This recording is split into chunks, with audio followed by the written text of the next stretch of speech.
fi adillati matan royak wa takrib karangan Mustafa di Al-Bahra, seorang doktor di Kuliah Syariah di Makkah Al-Mukarramah.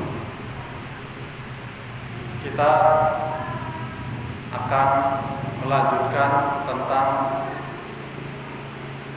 waladhi yubtilus shalah, hal-hal yang membatalkan shalat.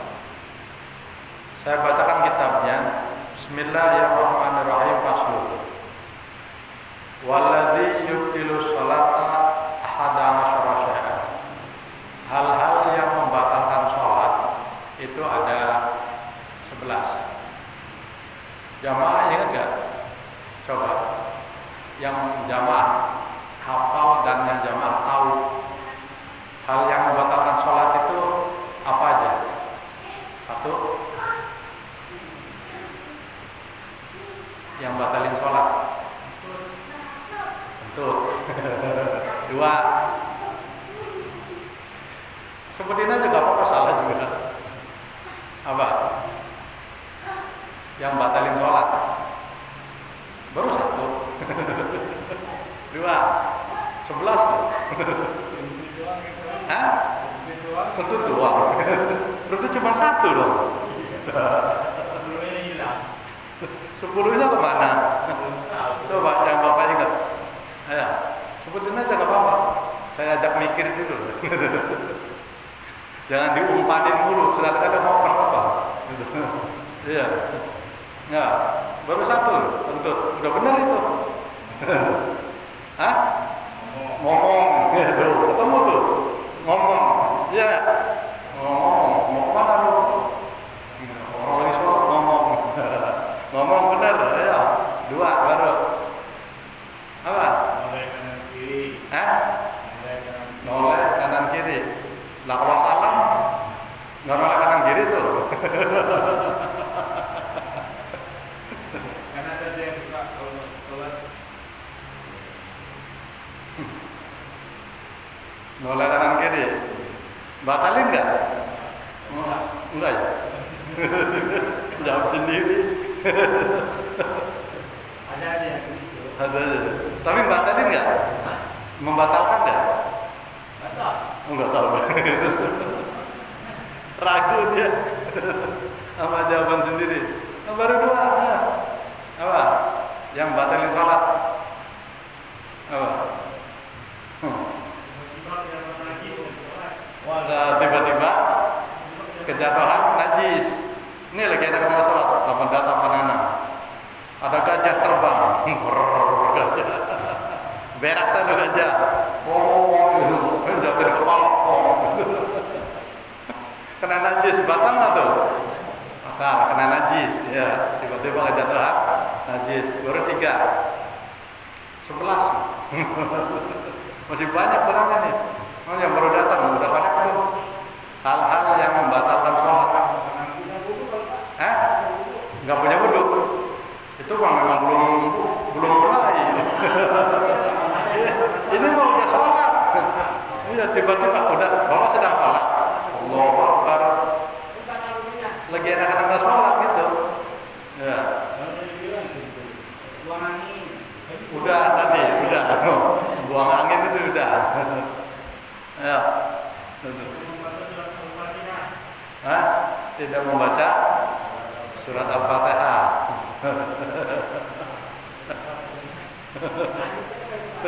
Apa? Hah?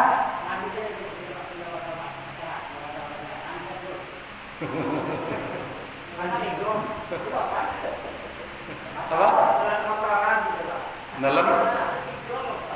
Dalam jigong. Dalam jigong. Maksudnya makan kali ya? Iya. Dalam jigong. Hilang para salam dalam jigong. Oke. Nah. Masih mau nambah? Apa tadi Pak? Apa tadi Pak? Itu? Tadi gimana?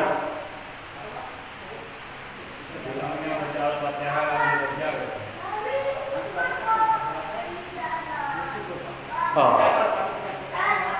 ya. Oke. Nah, baru ketemu berapa tuh? Kentut, najis sama apa tadi? Ngomong ya, baru ketemu 3. Ya, baik. Saya bacakan saja kitabnya. Hal-hal yang membatalkan sholat itu semua ada 11. Ini kita ngaji. Ya.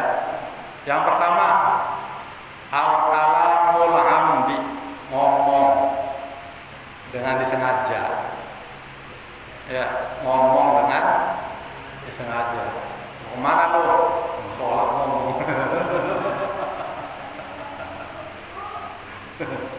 Ada tiga orang sholat di kampung.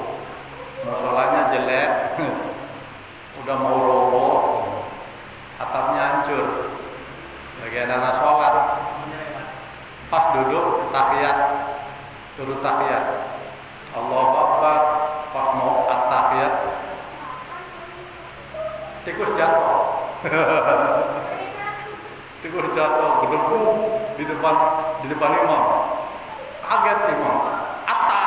Tikus. Tikus.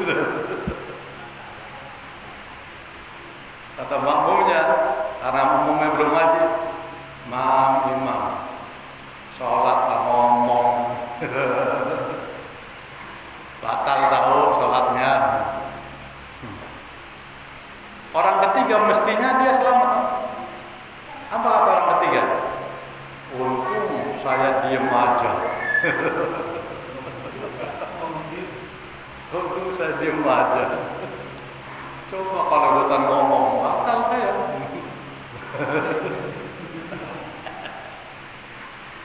Tiga-tiganya jadi ngobrol itu sholat. Itu gara-gara mereka sholat tanpa didasari ilmu. Mereka ngira dengan ngomong seperti itu tidak membatalkan. Padahal ngomong dengan disengaja itu dihukumi batal. Nah sekarang termasuk menjawab salam. Termasuk menjawab salam. Bapak sedang sholat di rumah, tiba-tiba ada tamu. Assalamualaikum. Pokoknya waalaikumsalam. Batal nggak tuh? Batal nggak? Batal. Ya, karena itu termasuk ngomong. Tapi kan bahasa Arab. Ya mau bahasa Arab, mau bahasa Indonesia. Kalau itu omongan itu adalah membatalkan. Tapi kalau bacaannya Allah banyak dikerjakan, batal juga batal ya. Nah itu termasuk solusi. Ketika ada tamu, udah mengucapkan salam, salah satu solusinya adalah Bapak membaca jahar.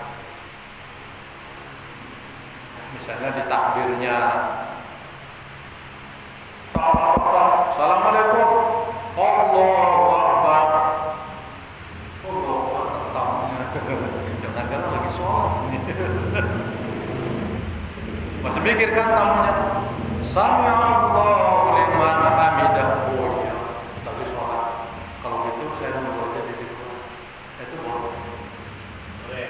Boleh. Karena itu tidak termasuk ngomong. Ya.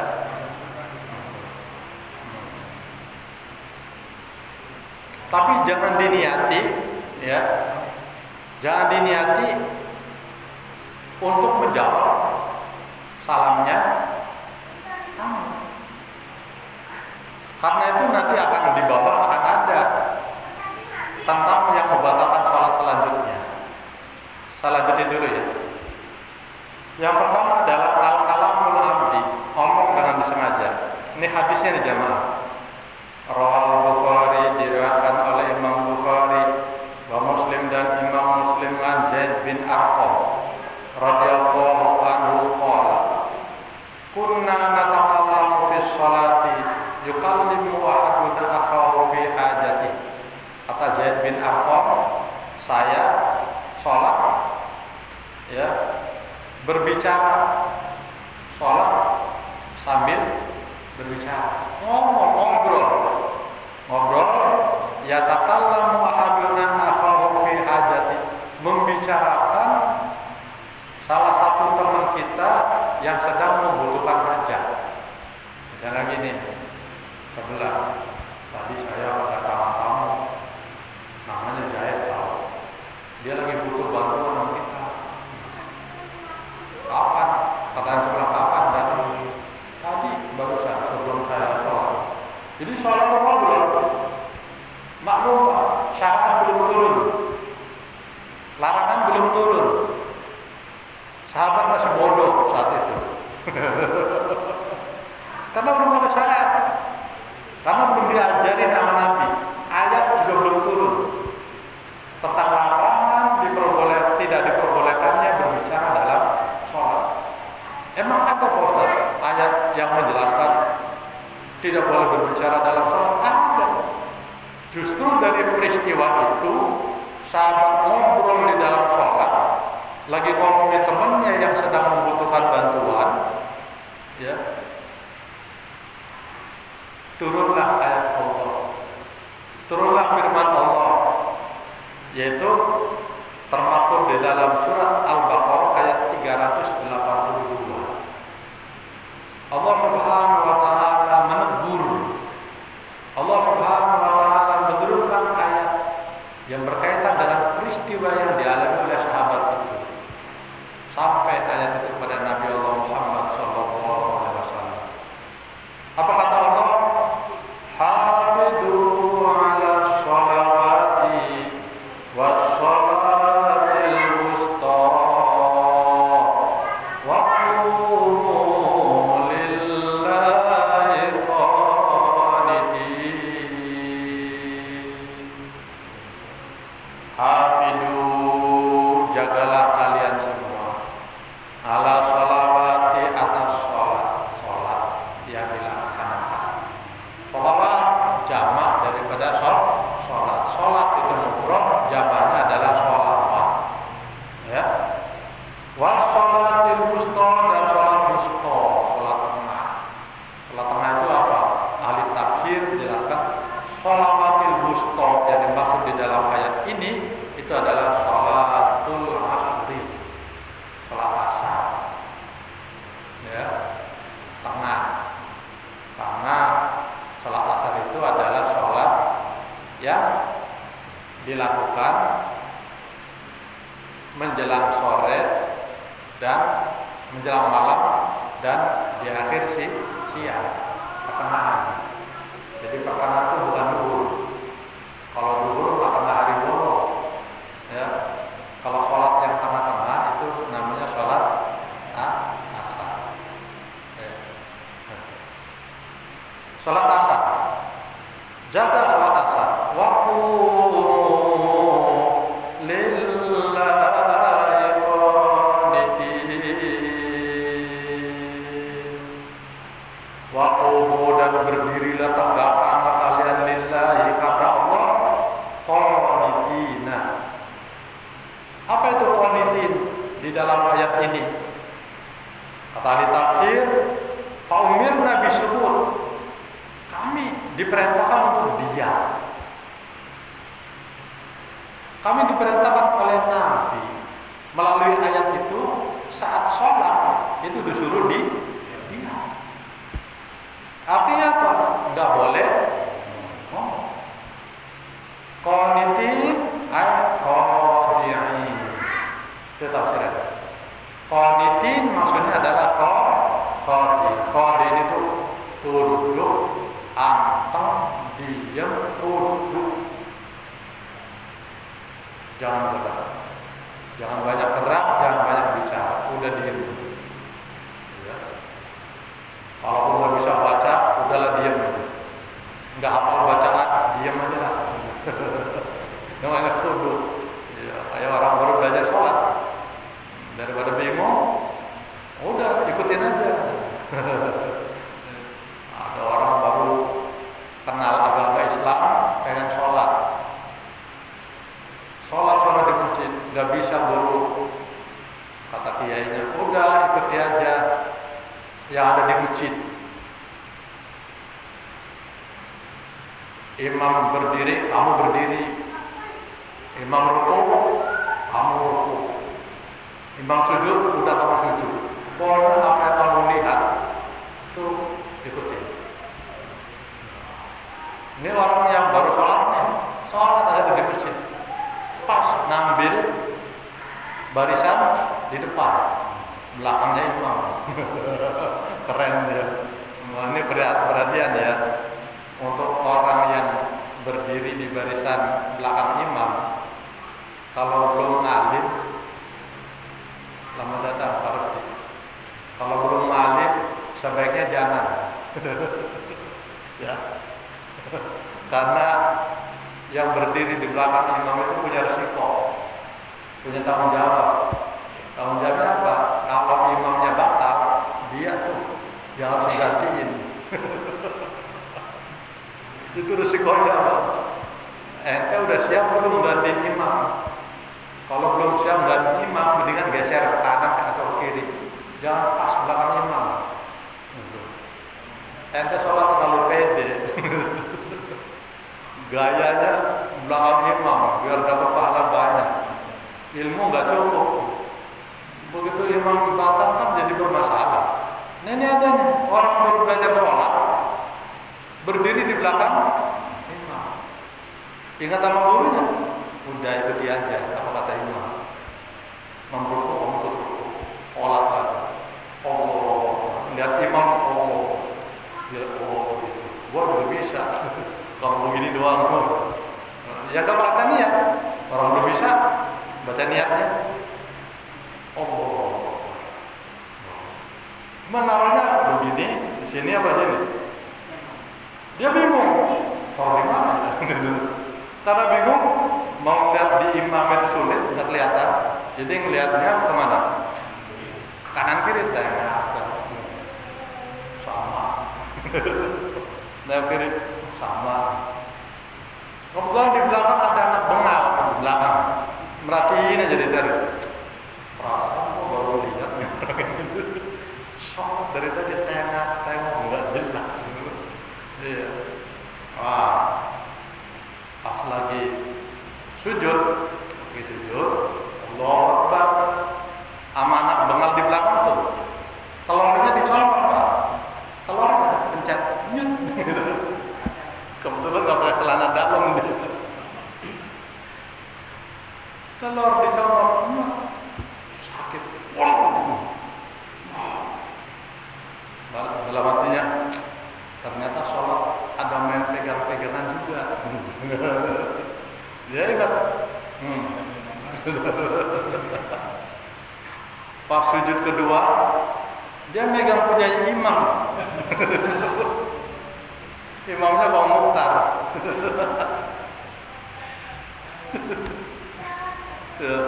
Dipegang tuh punya imam telurnya. Mulus kan, kaget, nan ditendang kepala orang yang baru keluar, pok, kena kepalanya. Aduh.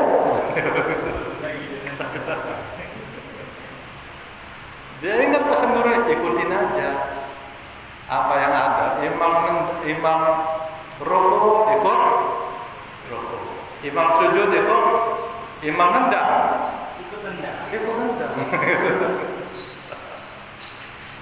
Si bengal yang tadi nyolong tendang lagi kepalanya. Akhirnya sholat tendang-tendang. Itu gara-gara sholat tidak punya ilmu. Ya, jamaah. Baik. Qanitin maksudnya adalah khadi'in. Khudu, tenang, anteng. Orang sholat harus seperti itu.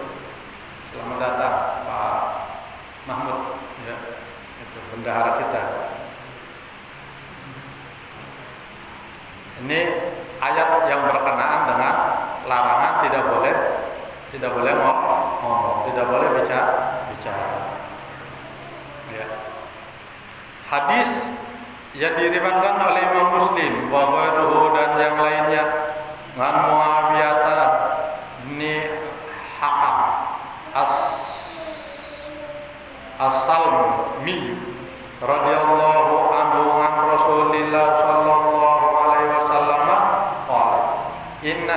sholat la yaslu fiha syai'un min kalamin nas. Kata Rasulullah, sesungguhnya sholat ini tidak boleh, tidak pantas melakukan sesuatu pembicaraan manusia. Tidak boleh dalam sholat itu manusia saling berbincang-bincang sambil ngobrol, nggak boleh kata. Ini hadis yang melarang dan tidak memperbolehkan kita berbicara di dalam sholat. Apa kata Rasul? Innama huwa tasbih. Sesungguhnya sholat itu adalah membaca tasbih. Nah ini, maka kemarin kita pernah membahas ketika imam lupa, maka makmum boleh mengingatkan. Cara mengingatkannya adalah dengan membaca tasbih. Subhanallah. Innama huwa tasbih. Sesungguhnya sholat itu adalah bacaan tasbih. Ruku baca tasbih, ya kan? Subhana rabbiyal a'la wa bihamdi. Adimi wa bihamdi. Sujud subhana rabbiyal a'la wa bihamdi. Wa takbir dan takbir Allahu akbar. Apa tadi? Ya. Wa qiraatul Quran dan membaca Al-Quran. Ya. Baik, ini yang pertama.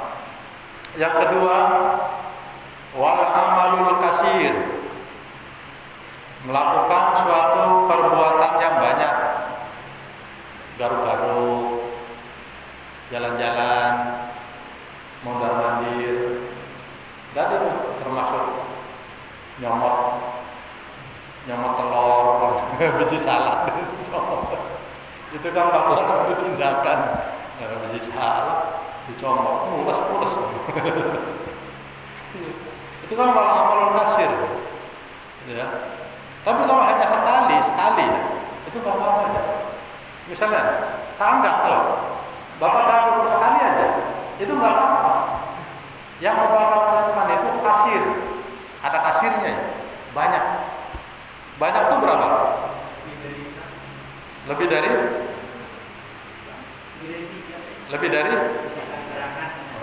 Lebih dari 3. Jamak namanya. Dalam bahasa Arab, jamak atau banyak itu lebih dari 3. Kalau 1 namanya mufrad, kalau 2 namanya tasniyah, ya. Kalau 3 namanya jamak. Itu yang membedakan antara bahasa Arab dan bahasa Inggris. Bahasa Inggris 2 itu termasuknya apa? Jamak atau bukan?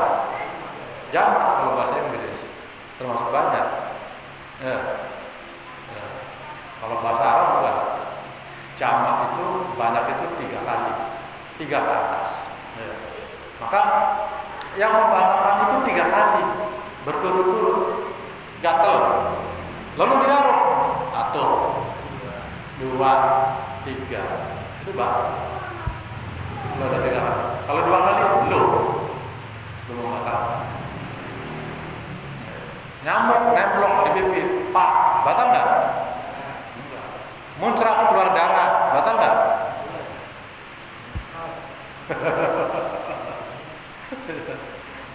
Nanti tahapan selanjutnya. Jadi yang membatalkan itu melakukan suatu gerakan yang banyak, lebih dari 3. Nah, kalau takbir,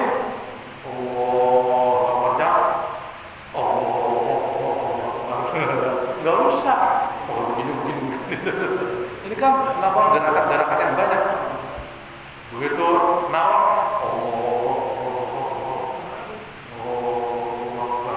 ini udah kebanyakan. Iya, nggak boleh. Itu batalin. Pernah lihat begitu? Mana orangnya?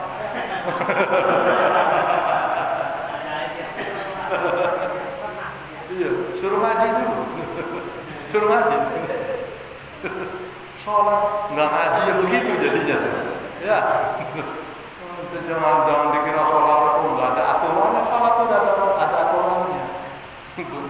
Gara-gara nggak pakai aturan, nggak pakai ilmu, ya akhirnya begitu. Sholat, betul.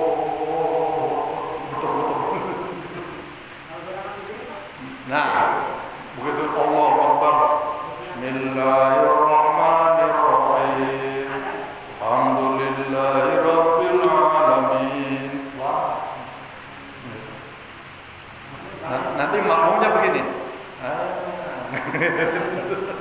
Imamnya begitu. Tripping ya jadinya. Kalau yang begini ada yang begini ada. Oh gitu. Oh gitu. Ini udah sepuh, dia gerakan ini. Dia mau bicara ulang. Ya. Tapi kalau biasa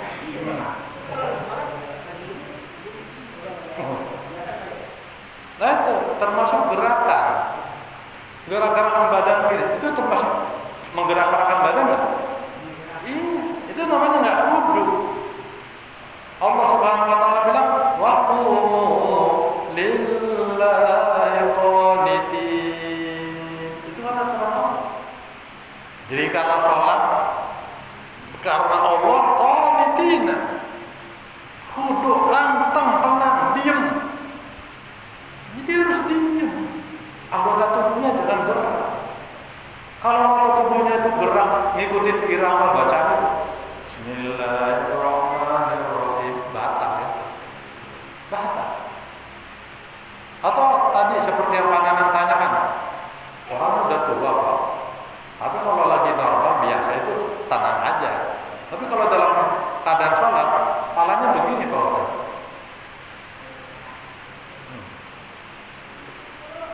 Itu isyarat apa? Emang rata-rata kalau laki-laki kalau udah tua itu begini. Tapi kalau perempuan nenek-nenek jalannya begini. Apa itu? Isyarat apa? Maksudnya apa? Iya. Nah. Paham? Iya. Mau. Laki-laki biar kata udah tua, suruh kawin lagi, mau. Iya. Tapi kalau ibu-ibu, nenek-nenek udah tua, enggak mau. Gitu ya maksudnya.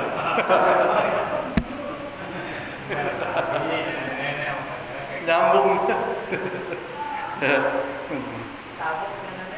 Jadi nggak boleh gerak-gerak itu. Pergerakan yang banyak melebihi dari 3. Jangan. Termasuk bapak garuk-garuk rambut, garuk badan. Ya. Apa yang bapak lakukan? Misalnya saat bapak sedang sholat, itu ada kecoa rembetan di kaki bapak. Apa bapak lakukan? Ditendang, coba. Iya, digoyangin. Oh ya, nggak mau jatuh juga digoyangin. Malah tambah masuk, jelinan ke sarung. Nah, lo Diam aja Pak. diem aja. Nahan emang. Iya aja dia. Nah, itu sholat dalam cocok. Dan seperti itu harus diilmoni. Iya, harus didasari dengan ilmu. Kalau nggak disertai dengan ilmu, wah, bisa berantakan sholat. Iya. Ya. Jadi wala amalul kasir, pergerakan yang banyak itu dapat membatalkan sholat. 2. Yang ketiga wal hadas. Tadi tuh kan tuh kalau kata Pak Nanang apa? Buang apa? Angin. Buang angin. Nyaman. Emang ban. Bisa dikempesin. Bisa dibuang anginnya. Sama ban. Hadas, baik hadas kecil ya ataupun hadas besar. Emang bisa ya hadas besar gitu. Ya bisa aja perempuan, ya kan? Enak-enaknya sholat, dia keluar ya kan itu kan hadas besar, ya kan? Hadas besar itu tidak harus identik dengan keluar sperma. Itu mau itu udah over gitu. Ya. Hadas kecil loh, buang angin atau bapak lagi dengan sholat Anto, gelegean. Itu dari dalam keluar bakwan. Bawa celana ke lidah. Itu menurut Bapak membatalkan nggak? Batal, Pak. Keluar makanan dari perut naik, itu keluar sama ke lidah. Kalau udah sama ke lidah, ditelan lagi nggak? Ditelan lagi nggak? Lagi sholat, telan lagi pondok. Ya.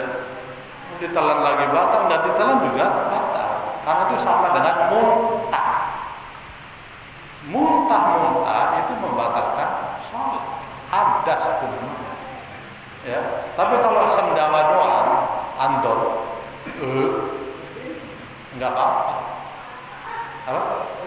Bersin, nggak apa-apa. Tapi jangan baca Alhamdulillah.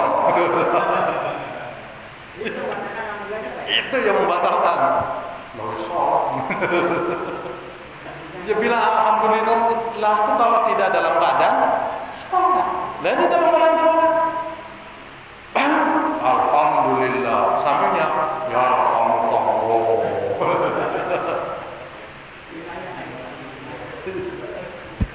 Itu lagi-lagi ngomong berarti itu. Walaupun yang dibaca itu adalah kalimatul thayyibah, tapi itu sama dengan bicara. Karena niatnya itu ya niat untuk tasmitul hadis, mendoakan kepada orang yang sedang bersin. Memang secara konstitusi hukum itu mendoakan orang yang sedang bersin itu sunnah. Tapi kalau dalam keadaan sholat itu salah aplikasi, Pak. Salah penerapan, salah pengamalan. Ya.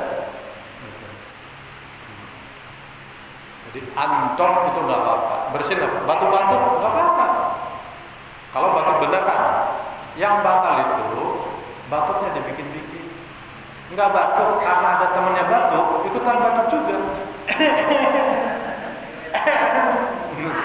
Itu anak-anak ya. Ya bukan hanya anak-anak, bapak-bapak juga ada yang begitu.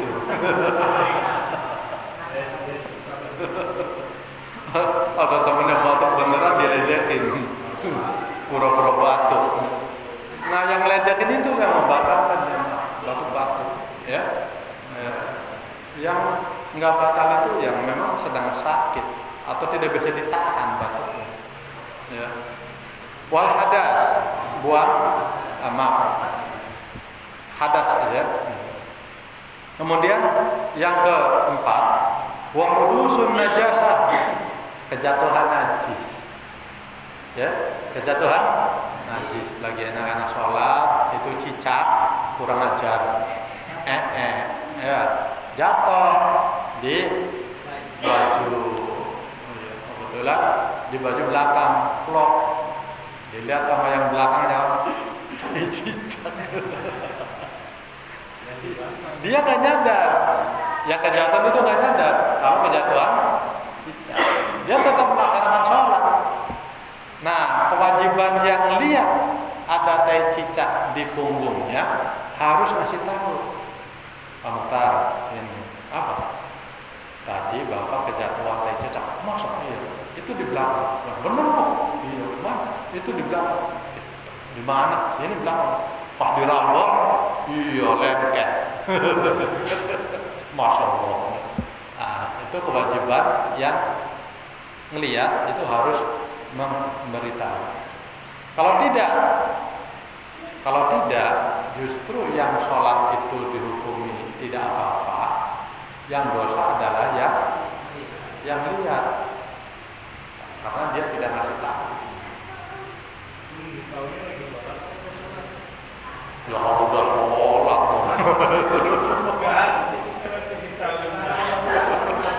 kan tadi saya bilang kalau udah selesai kasih tahu, jangan lagi tengah-tengah sholat bang itu ada tai cicak. Kacau lagi aja. Ini pasti sholatnya nggak pakai ilmu nih, nggak ngaji. Iya. Jadi ada teknisnya Pak ngasih tahu juga. Ya, jangan karena Bapak merasa benar, kan merasanya benar, ngasih tahu, ngingetin kalau itu ada kotoran cicak, kan niatnya bagus, benar, tapi salah. Bukan pada pohonnya, bukan pada tempatnya. Ya, berbeda.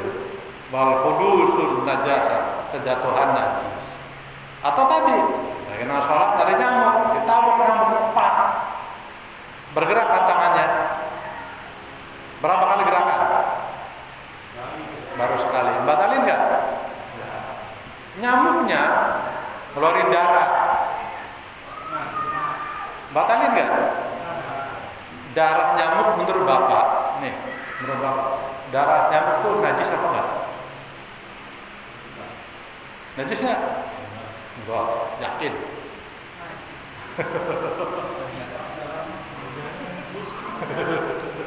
Ayo dia berdua loh, berdua. Hurribat alaikumul maitata wad dam. Haram bagi kalian itu bangkai dan darah. Darah itu dengan segala macam jenisnya. Darah itu najis, diharamkan. Nah, darah yang najis yang diharamkan itu adalah yang masfuh, yang muncrat. Darah nyamuk itu termasuk masfuh, Pak. Muncrat karena dia ditabok itu ada muncratannya, ya kan? Iya, maka itu najis. Nah, darah yang ada di nyamuk itu dihukumi najis. Sehingga kalau Bapak nabok nyamuk dalam keadaan sholat itu kena darah nyamuk, berarti sholatnya batal. Itu juga. Ya. Ya. Wal hudusun najasa 4. Nomor 5, wal kisyaful auratnya terbuka. Bapak sholat di tengah-tengah sawah, pas lagi ruku, Allahu Akbar, amin, sarungnya,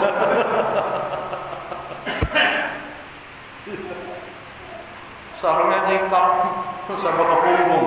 Lah, sholat kelihatan celana dalamnya. Gak pakai celana pendek lagi. Celana dalam itu batal banget, ingkisyaf. Auratnya terbuka. Ya. Termasuk ibu-ibu, mbak-mbak. Nah, sholat pakai mukena. Mukenanya itu zaman sekarang, mukena potongan, ya nggak? Atasan sama bawahan. Itu rawan jamaah. Itu saya terangkan di sini bahwa kelemahan mukena zaman sekarang itu ketika takbir itu kebuka. Kan setengah gini ya, takbir coba Allahu Akbar, ngangkat begini nih, kelihatan nggak ini ya? Perempuan-perempuan itu kelihatan ini aurat. Ya kalau pakai baju lengan panjang masih tertutup. Tapi kalau enggak, terbuka lengannya. Nah, terbukanya lengan ini dan kelihatan itu berarti inkisyaf, terbuka auratnya. Ya masih bagus lengannya doang. Nah, kalau celana pakai dalaman, pakai BH doang, Allah kelihatan. Makanya kenapa untuk perempuan nih sholat pakai dalaman doang itu hukumnya makruh. Walaupun pakai mukena, saya ulang, untuk perempuan sholat pakai dalaman doang itu hukumnya makruh. Dia harus pakai baju. Jangan hanya ngandalin mukena. Ya. Emang secara umum dengan pakai mukena itu sudah sah, tapi rawan. Ya. Untuk bapak-bapak juga sholat itu kan pakai sarung umumnya. Jangan hanya ngandelin sarung doang. Enggak pakai celana dalam. Ya tadi tuh biji salak kan bisa dimainin tuh.